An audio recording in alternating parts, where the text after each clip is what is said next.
بسم اللہ الرحمن الرحیم۔ صحیح بخاری حدیث نمبر 150۔ صحیح بخاری حدیث نمبر 150 151۔ صحیح بخاری حدیث نمبر 150 151۔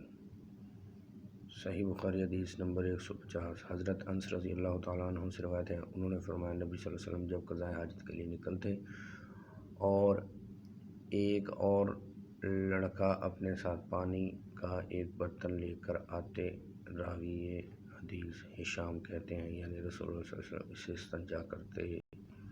حدیث نمبر 151۔ حضرت انس رضی اللہ تعالیٰ عنہ سے روایت ہے، انہوں نے فرمایا رسول اللہ صلی اللہ علیہ وسلم جب قضائے حاجت کے لیے باہر جاتے تو میں اور ہم میں سے ایک لڑکا آپ کے ساتھ ہو جاتے تھے اور ہمارے ساتھ پانی کی چھاکل ہوتی تھی۔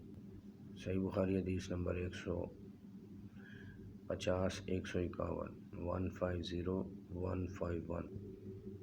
صحیح بخاری حدیث نمبر 150 151۔ صحیح بخاری حدیث نمبر 150 151۔